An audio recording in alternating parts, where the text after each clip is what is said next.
big difference between the 23 and the 24.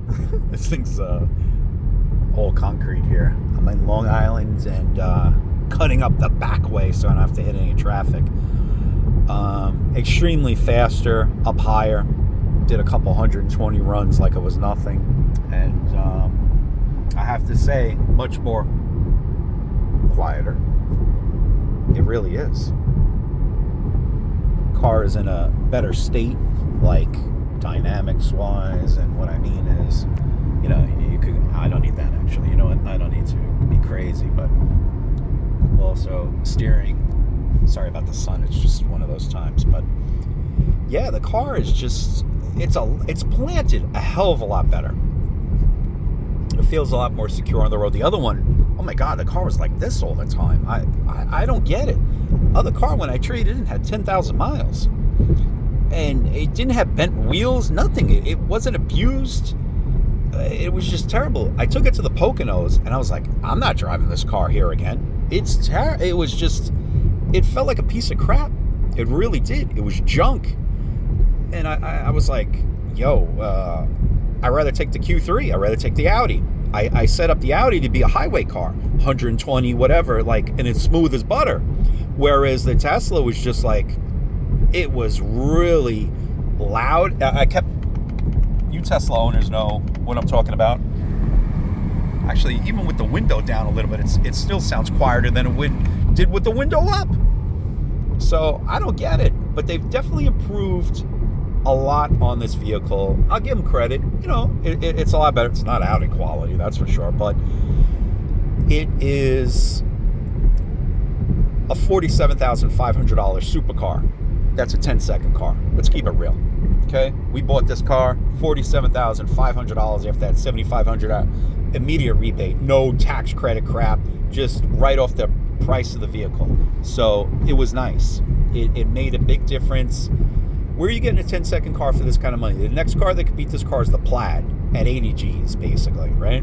And then after that is a BMW competition M3. Okay, that car's like $120. They're crazy. You got to get the competition. But that car, I think, might be a couple tenths slower in the quarter mile, but you do one mod to it, and you're beating this. One thing about this car, too,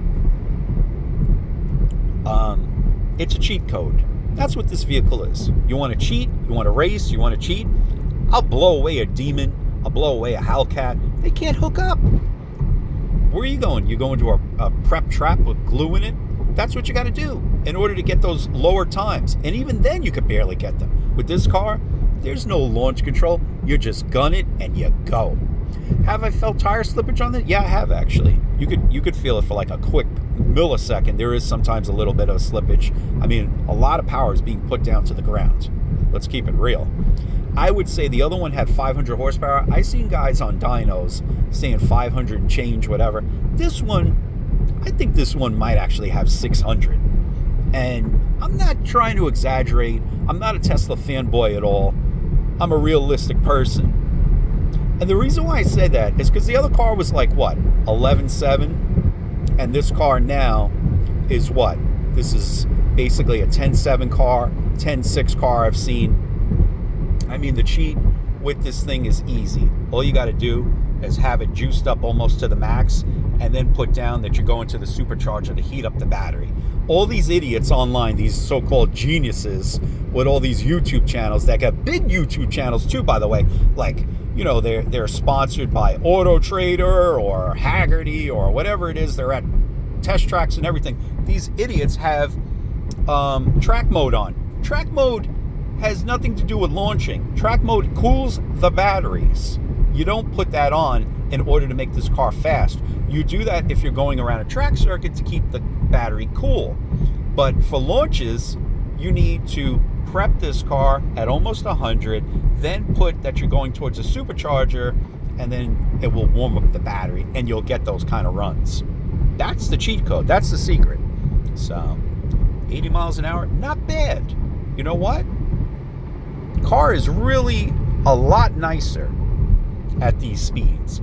I wouldn't have mind so much actually driving up to the Poconos with this, but I will tell you, this thing does suck the juice. It really does.